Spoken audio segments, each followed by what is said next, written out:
اعوذ باللہ من الشیطان الرجیم، بسم اللہ الرحمن الرحیم۔ آج کا ہمارا ٹاپک ہے وضو کا طریقہ۔ وضو کے آغاز میں نیت کرنا اور بسم اللہ کہنا چاہیے۔ زبان سے نیت کے الفاظ کہنا رسول اللہ صلی اللہ علیہ وسلم سے ثابت نہیں ہے۔ رسول اللہ صلی اللہ علیہ وسلم سے بسم اللہ کہنا ثابت ہے۔ اس کے بعد 3 بار ہاتھ دھونا، یعنی دایاں اور بایاں ہاتھ کلائیوں تک 3 بار دھوئیں۔ اس کے بعد کلی کرنا ہے۔ کلی کو ہم دائیں ہاتھ سے منہ میں پانی ڈال کر 3 بار کلی کریں گے۔ اس کے لیے ضروری ہے کہ پانی منہ کے اندر گھمائیں۔ پھر اس کے بعد دائیں ہاتھ سے ناک میں 3 بار پانی چڑھانا ہے اور بائیں ہاتھ سے ناک کو جھاڑنا ہے۔ اینڈ تھوڑی سی اس کی ڈیٹیل دیکھتے ہیں کہ کیسے ناک میں پانی ڈالنے اور جھاڑنے میں ہاتھ سے پانی ڈالنا اور صاف کرنا کافی نہیں، بلکہ اس کے لیے ضروری ہے کہ سانس کے ذریعے پانی کو زور سے کھینچیں اور باہر لائیں۔ اس کے بغیر پانی ڈالنا اور جھاڑنا صحیح نہیں ہوگا۔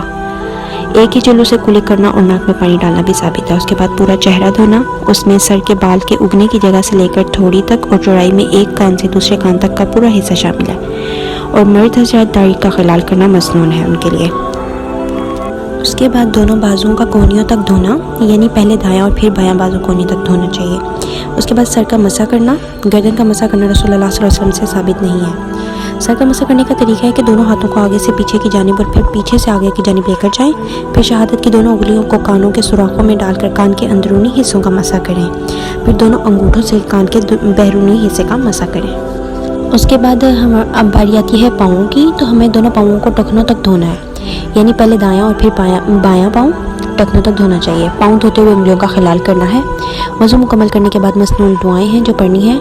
سب سے پہلے ہم پہلی دعا دیکھتے ہیں، اشہد ان لا الہ الا اللہ وحدہ لا شریک لہ واشہد ان محمدا عبدہ ورسولہ اللہم اجعلنی من التوابین واجعلنی من المتطہرین۔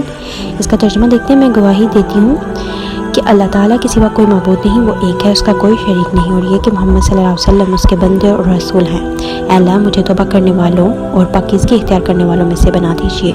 اور اس کی دوسری دعا ہے، سبحانک اللہم و بحمدک اشہد ان لا الہ الا انت استغفرک و اتوب الیک۔ پاک ہے اللہ تیری ذات اپنی تعریفوں کے ساتھ، میں گواہی دیتی ہوں کہ تیرے سوا کوئی معبود نہیں، میں تجھ سے معافی مانگتی ہوں اور تیرے حضور توبہ کرتی ہوں۔